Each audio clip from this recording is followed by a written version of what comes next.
पिथौरागढ़ शहीद स्थल पर जिला सैनिक कल्याण एवं पुनर्वास अधिकारी के तत्वाधान में 53वां विजय दिवस धूमधाम के साथ मनाया गया। जिलाधिकारी विनोद गोस्वामी व अन्य अधिकारियों द्वारा दीप प्रज्वलित कर कार्यक्रम का शुभारंभ किया गया। जिलाधिकारी विनोद गोस्वामी अन्य उपस्थित अधिकारियों के द्वारा वीर सैनिकों के परिवारजनों एवं विभिन्न सैनिक संगठनों द्वारा शहीद स्मारक पर पुष्प चक्र अर्पित करते हुए शहीद सैनिकों को श्रद्धा सुमन अर्पित किए और जिलाधिकारी ने शहीदों को नमन करते हुए सभी को 53वें विजय दिवस की शुभकामनाएं दी। 22 वर्ष पहले एक महिला की हत्या के मामले में फरार चल रहे भगोड़ा घोषित अपराधी को गिरफ्तार कर लिया गया है। अभियुक्त जमानत मिलने के बाद से फरार था। पुलिस ने अभियुक्त पर 25,000 रुपए का इनाम घोषित किया था। एसओजी पुलिस व सर्विलांस टीम के अथक प्रयासों से अभियुक्त रितेश मिश्रा उर्फ जगन्नाथ मिश्रा को उड़ीसा से गिरफ्तार किया गया। अभियुक्त उत्तर प्रदेश के कानपुर जिले का निवासी है और अदालत से जमानत मिलने के बाद फरार हो गया था। अपराधियों के हौसलों को पस्त करने में जनपद पिथौरागढ़ पुलिस को एक बड़ी सफलता हासिल हुई है। वर्ष 2002 में पंजीकृत हत्या के आरोपी अभियुक्त रितेश मिश्रा उर्फ जगन्नाथ मिश्रा निवासी कानपुर, जो कि बड़े लंबे समय से अपनी गिरफ्तारी से बच रहा था, उसे पकड़ने में जनपद पिथौरागढ़ पुलिस को सफलता हासिल हुई है। वर्तमान में अभियुक्त पर 25,000 का इनाम घोषित किया गया था। इसमें पुलिस व एसओजी की संयुक्त टीम द्वारा अथक प्रयासों से इसमें टेक्निकल व मैनुअल इनपुट के माध्यम से गिरफ्तार करने में वो सफल हुए हैं।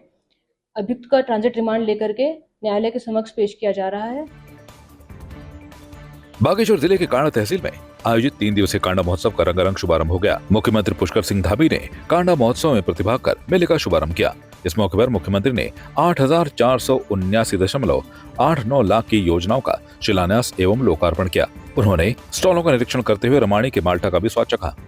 उन्होंने बागेश्वर में जल्द नशा मुक्ति केंद्र के निर्माण करने की बात भी कही।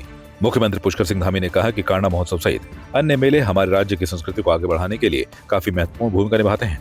इस तरह के महोत्सव भावी पीढ़ी तक पहुंचने के लिए काफी जरूरी हैं। उन्होंने कहा कि प्रधानमंत्री नरेंद्र मोदी ने भी अपनी संस्कृति को आगे बढ़ाने का आह्वान किया है। उन्होंने कहा कि इस तरह के महोत्सव छोटे कारीगरों, कलाकारों को, दुकानदारों को काफी मदद करते हैं। उन्होंने कहा कि आजीविका को बढ़ाने और पलायन को कम करने के लिए लगातार सरकार काम कर रही है।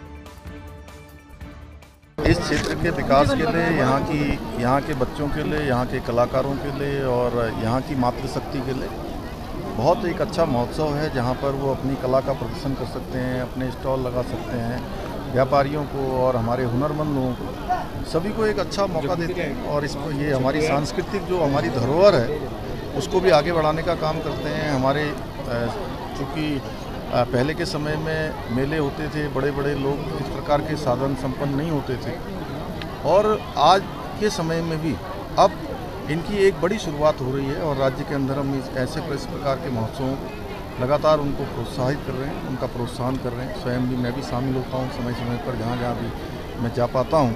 तो ये मेले और ये हमारे महोत्सव हमारी सांस्कृतिक धरोहर को बढ़ाने के लिए बहुत अपना महत्वपूर्ण भूमिका निभाते हैं। ये होने चाहिए। मैं सबको इसकी शुभकामनाएं देता हूँ और हमारे प्रधानमंत्री जी भी लगातार कहते हैं कि हमें अपनी संस्कृति से जुड़े रहना है, हमारी विरासत को आगे बढ़ाना है, तो वो सब काम हमारे ये महोत्सव करते हैं। नगर पालिका खंडवा क्षेत्र के सफाई कर्मचारी 21 सूत्री मांगों को लेकर 2 दिन से कार्य बहिष्कार पर हैं। सफाई कर्मचारी संघ अध्यक्ष संतोष गौरव के अनुसार सफाई कर्मचारी 21 सूत्री मांगों को लेकर लगातार 2 महीने से संबंधित अधिकारियों से संपर्क कर रहे हैं, लेकिन उनकी कोई सुनवाई नहीं हो रही है। पिछले 2 दिन से लगातार सफाई कर्मचारी बहिष्कार पर हैं। तो देखते हुए उप जिलाधिकारी रविंद्र सिंह बिष्ट ने उनको वार्ता के लिए बुलाया और आश्वासन दिया कि उनका यथाशीघ्र अपने और उच्च शासन स्तर से समाधान किया जाएगा।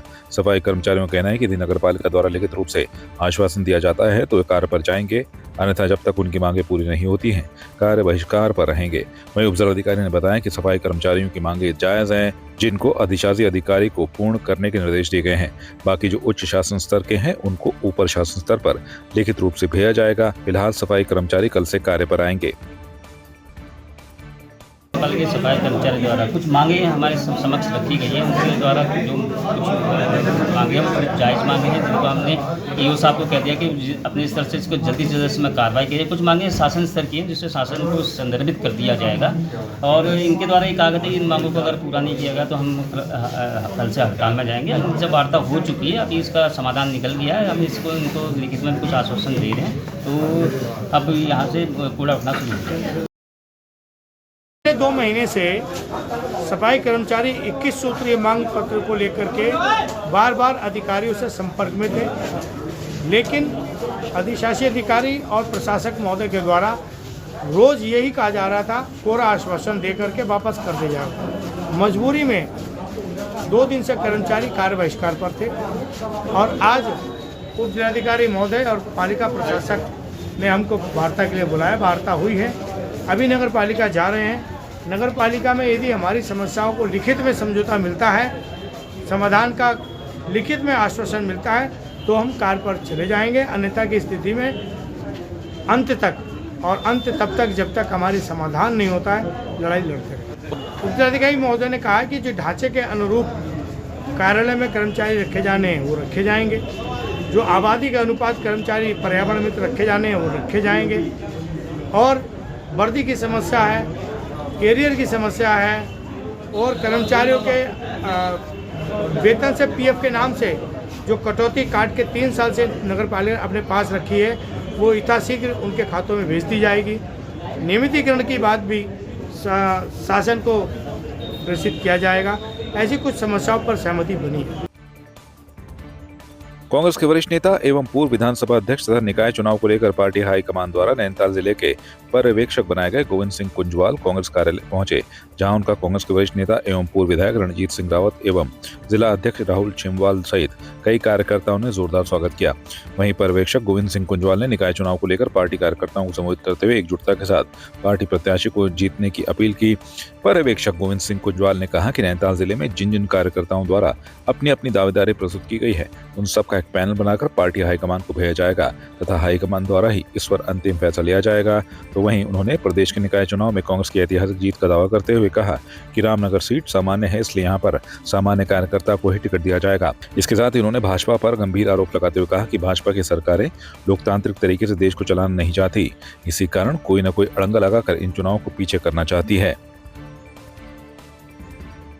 निकायों के चुनाव प्रारंभ हो गए हैं, हिसाब सबको विदित है, और उसी सिलसिले में हमारी पार्टी ने नैनीताल जिले का मुझे प्रभारी बनाया है, पर्यवेक्षक बनाया है, और हमने मेरे इस नैनीताल जनपद में नगर निगम, नगर पंचायत, नगर पालिका लगा करके 7 है, और ये मैंने सब जगह मीटिंग कर ली है, और आज अंतिम बार रामनगर में आया हूँ, और ऐसे समय आया हूँ जब आरक्षण भी घोषित हो गया।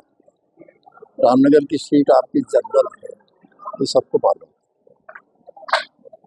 तो हमारी पार्टी ने प्रत्याशी जो है उनके लिए चयन करने की प्रक्रिया शुरू की है।